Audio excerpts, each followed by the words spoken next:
Hey guys, it's Carol and thank you for stopping by my Flosstube. I am back this week with some stitching. I've, over the last month, managed to kind of get some things done. But more importantly, my kids are back in school now and I am finding like way more time than I realized I had. My kids are not in elementary school, so you would think that I would know like the change in routine from going from the end of a school year into summer into the beginning of the next school year, that I would know like, oh, summer, it's gonna eat all my time, taking my kids places, and every year it's a bit of a surprise. And then when school starts again, it's also a bit of a surprise, like, wow, where did all this time come from? Yeah. So anyway, I am hoping that this means that I am going to be spending more time doing actually not just my cross stitching, but I'm really hoping to get back into garment sewing. So just kind of more of my crafting. We'll see. As I get stuff done, I will share it with you. So be on the lookout. Hopefully, fingers crossed, and the creek doesn't rise. Anyway, let's just start with the stitching that I got done since my last video. First up is Modern Folk Embroidery. It's a family patchwork sampler. This is the 2020 stitch along, and I have been working on the January panel. Here's where I was last time. And here's where we're at today. As you can see, I have started doing a little bit down. This is the actually January goes to like right here below these lines across. This is the April. And this one I'm feeling the urge to go down. I don't know why. I mean, probably I should just work across, but for the moment I think I'd started working down here back at the end of the last school year. So this would have been, I think, the May, June, no, probably May.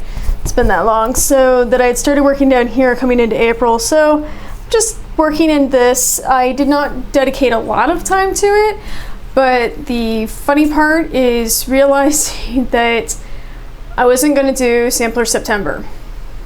I just wasn't feeling it. I already did my stunt Mirabilia March earlier this year, and the idea of doing nothing but samplers this month was not something I could go for. And then you're going to notice this, I keep picking up samplers.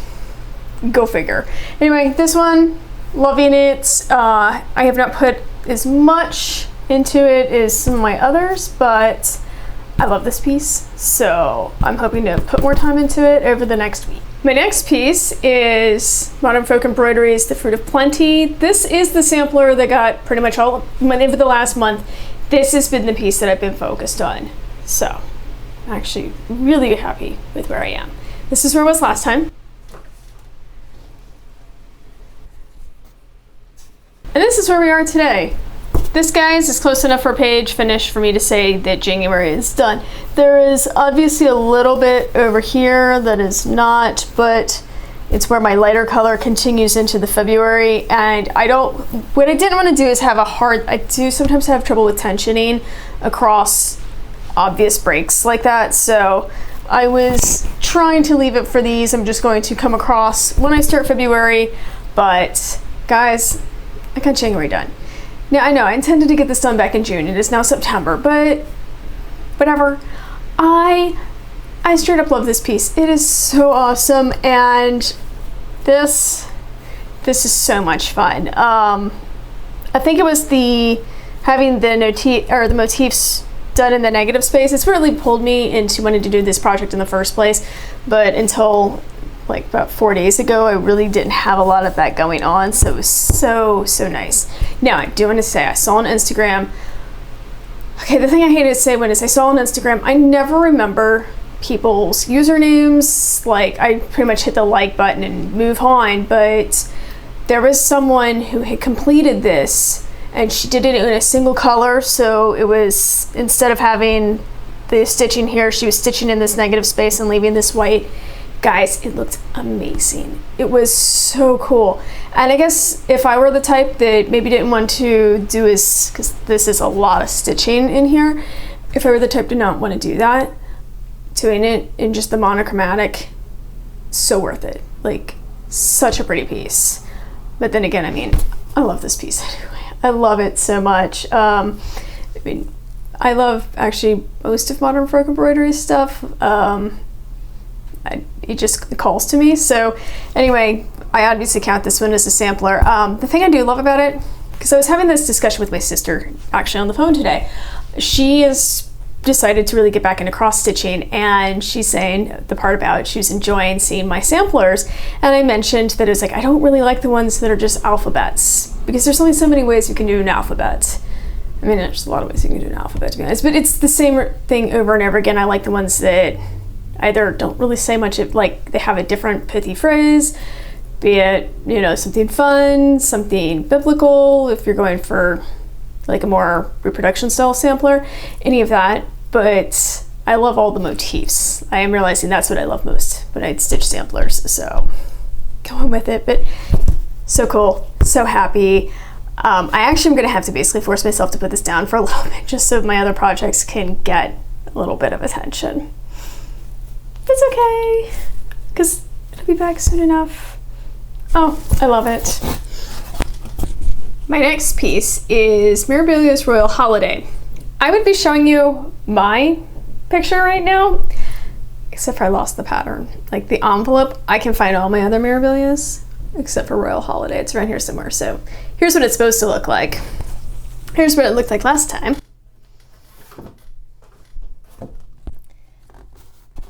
And here we are today. I decided she needed an arm. After weeks of it being like, oh, all the pretty golden tones from her dress, and it is such a pretty satin dress. The ribbon, even got some of this mess, like, we had the point of her elbow. She needed more. She needed to have some. Okay, so I have part of an elbow. Whenever I show this to my family, I have to tell them what they're looking at because otherwise it's still a blob to them. But that's okay. I really love the contrast, and I'm using for her glove, I'm using the regular white, not B5200, but because it's surrounded by the much cooler tones in contrast to the various creams and yellow golds, golden browns, etc. that are getting used here, it just looks so much cooler. I love the contrast, and I was kind of feeling a little waffly about, I picked a light mocha Belfast linen, which is pretty close to, I believe this was done on toasted chestnut. I think. If I'm wrong, I'm gonna write it somewhere, and if not, well, we'll just keep going. Anyway, so but as I've been doing the dress, I'm like, particularly like over here where it's almost the same color, and I was feeling a little like, ooh, because I did start filling this in a little more. I was like, am I doing this right? Is this gonna turn out as awesome as I think it's gonna turn out? And that's why I decided to come in and do this glove instead. And I'm like, oh, no, it'll look great. Because I'd forgotten she has so much of this cloak down over here. And it's, well, actually the white in that case over here is the whisper. But I was like, oh, that's right. I see the vision. I knew the vision from the picture, but it's interesting how you can second guess yourself in the moment. Like, did I choose wisely? And I've put enough hours in this, it's not like I'm gonna want to frog it and start in a new piece of fabric. It's going to go on this one, but it was really nice for me to see, like, oh yes, this is gonna look good. So my plans are, I'm just kind of going up towards her head because I have one headless Mirabilia. I don't need multiples. So, and also because this one just doesn't really look like much of anything until you start giving her a form, so that's why I'm gonna finish up her torso. Hopefully sometime, like, so she has a head by Christmas. That'd be kind of nice. Returning to the sampler theme for so far this month, which again, inadvertent on my part, wasn't planning on it, but here it is. Heartstring Samplery, Coffee Quaker. I had been trying to figure out for several months what I was going to substitute in. So there is a reddish tone, Ruby Slipper, and a greenish tone, Grasshopper.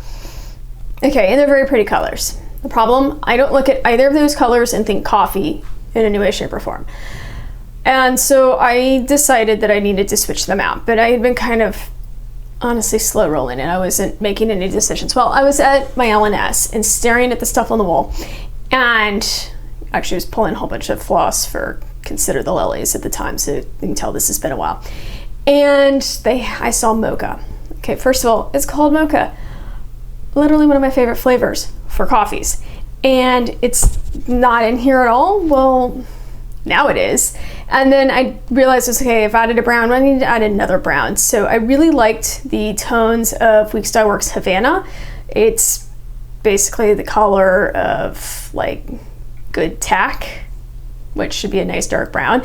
And anyway, so I decided it would go really nicely in here as well. So I picked up, so now I have like subbed out those two. Anyway, good. Here's where I was last time. And here's where we are today. So I went ahead and used the mocha color to do this flower. I don't know what it's supposed to be. Close enough. I will say that once I started working with it, I did realize this one was a little more red compared to the rest of these. Tend to have more golden tones. The Havana actually fits in really nicely, but the mocha sticks out just a little bit. I don't care. This is the color that my coffee ends up in the morning, even when they're not mochas. I mean, it's just regular coffee. But anyway, so I decided, it's like, you know what? I love it. Sticking with it. I wouldn't be any happier with Grasshopper. So been working on this. We're finally up into the upper left corner, and I'm really happy with my progress on this. When I checked it, it's about 29% complete. So yay. And I actually, this one felt like I was making some really nice progress. I mean, I didn't do a huge amount, but the filling it in, I was like, oh, I see this one, and now I kind of just want to get it done. I say that about everything that I'm more than about 25% done with, so that doesn't mean it'll get done anytime soon, but it is something that I would like to, maybe by the end of the year, be able to complete. I know I said I wasn't going to do goals. Like, I really don't need to do goals right now, but it's one of these that I would actually just really like to do it and have it be done. So there's that. So I had the previous 4 pieces. I was set up, I was ready to film last week, and I just didn't end up getting it done. I was going to do it on Friday, and then Friday turned out to be too busy, and my weekend was an absolute like madhouse. And it was fine. I was kind of feeling a little like nervous about sitting down and talking to the camera. I don't know why. It was a thing. It was the feeling. And I was sitting in church yesterday, and the gospel reading was from Matthew, and it was consider the lilies. So I picked this one up yesterday, and actually put a pretty good amount of work on it, considering that I wasn't even planning on stitching it at all. Anyway, so here's where it is last time. Here's where it is today. So going back to sitting in church and realizing, like, because it was the reading starts well before then, basically, who by being anxious can add a cubit to their stature. And I realized that I've been, for whatever reason, just kind of letting the general anxiety control me, but also one of the things I try to do with it is that I try to get super controlling about everything to try to make myself feel better about being anxious. It doesn't work, by the way. Like, I know this. I can repeat it a bunch of times. It doesn't mean that I always get it, but it was almost like that nice, like, do this, which is to say, stop worrying. Literally, in the consider the lilies, the whole point is not just don't be anxious, but it's about trusting in God, and really about following His will. So it was funny is that I walked out of church and I was like, yes, I know that I am gonna work on this, but I was super excited to be able to sit down today and share this with you. I know, just the small, it's a coincidence, and honestly, it's like the reading comes around on the same time every year, but whatever. So I have acquired the couple of the missing colors. So I didn't have Red Rocks and I didn't have Green with Envy, so I got those last time I went to the LNS, and I've started filling this in, and it is just so cool. Now, I also realized something. I was going back flipping through and realized that the model was stitched as a 1/2 on 28 count. I started doing this as 2/2 because that's how I always do 28 count. Like, it would never occur to me to do 1/2. I would never use one strand on 28 count, like, ever. So I did actually was like, well, does this mean I have enough floss, or I'm gonna have to go buy more? So I decided to figure out if it was, because I'm not so far in that if I needed to backtrack, I'd be fine with ripping it out and re-going. I did not like the coverage of 1/2 28 count. Like, I see good examples. Again, I saw examples of 1/2 on 32 count on Instagram. It looks great. But I don't know what it is about, like, if this fabric just didn't, like, this color here is Oscar, so that's actually, because it's the one that's closest to this, is the one I used. You couldn't distinguish the leaf at all. It was just very, bleh. And you know what, this piece is too awesome for me to go, bleh. Like, I really love how it looks. Like, I feel that everything pops out. I love the colors, like, that's what drew me to this pattern. So I'm like, okay, you know what? So I'm probably gonna have to go buy extra skeins and stuff, and I was gonna run out on colors sooner than I thought. Oh well, that's cool. It's an excuse to go shopping again. No harm, no foul. It'll be great. But yeah, I'm really, really pleased with this. The piece is so huge that all of this is like 1% done. Yeah. Oh well, that's how it goes. But isn't it just, it's so pretty. So, so pretty. I'm so loving this. And again, I wasn't really planning on doing like lots of samplers right now, but it's what I'm feeling like drawn towards working with. So gotta keep going with it. I guess it will be like a little bit of a sampler September. Speaking of headed to the LNS, I have a little bit of haul to share. I've been trying to get away from like buying things, not because I don't want to buy them, but because I have so many patterns. So many patterns, and I probably should just do a stash parade at some point, because like I have lots of cool stuff to share, but that's not today. This is the Mirabilia June release called Tea. For some reason I was thinking it was called something else. Anyway, Tea. And I just loved the companionship that these two ladies are sharing over a cup of tea. So it was, honestly, this is the first one that I had liked in a while, so I think and it just happened to be, and my LNS does not usually keep a bunch of Mirabilias in stock, although I have bought some there in the past. But when I saw this on the rack, it was just so fortuitous. It's like, I gotta buy it. And then because I apparently cannot, like, Jacob DeGraff has great design skills, because I keep buying his stuff. So this one is Quaker Sampler, A Secret Sky, and the sentence on it, this is love, to fly toward a secret sky, to cause 100 veils to fall each moment. I thought it was really pretty, and I really do, like, I love the look of Quakers. I don't necessarily love stitching them. I don't know why, like, sometimes I get a little frustrated with the various pointy motifs, but I always love how they look afterwards, so hence I got it. And then this one is also Modern Folk Embroidery, Think Twice, a Quaker style sampler. If thou thinkest twice before thou speakest once, thou wilt speak twice the better for it. Words of wisdom that I need to live by. Yeah, so I got this, and I don't know that I'm gonna get it. They're kind of more because I saw them, so I went ahead and bought them. I don't have any like plans to do them right now.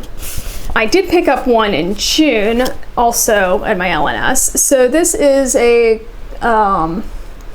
Custom Crafts Autumn Chapel, and it's a full coverage piece. Like, how many pages is it? This one's not huge, like, not huge. It's 13,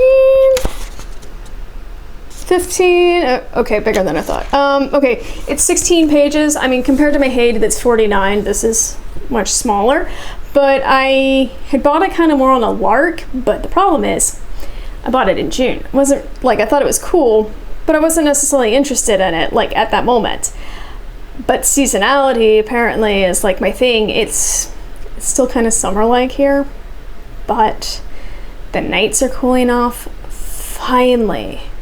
Like, gonna open up my windows this week. It's really exciting. But I was like, oh, but it has such beautiful fall colors. So for sometime in the next month, I already have the Ada I'm gonna use for it. I have a lot of thread in the stash, so I was hoping to just be able to start from stash. Maybe, we'll see. But I was like, I'm gonna do this. I want to work on Autumn Queen. It's like I want to kind of work on the things that say fall. And that's like, I'm not saying that I have goals for this next week, because I don't think I'm at the stage of saying, okay, these are the ones that I'm going to work on this week, but this is something that in the next 2 weeks I do plan on starting, because I have a starteritis has kicked in again. Like, you think I'd finish things? No, we just start things. And then we make very, very slow progress on those things. So that's where I am with cross stitching right now. I hope that you guys are having a great week. Enjoy your fall, and I will see you next time. Bye.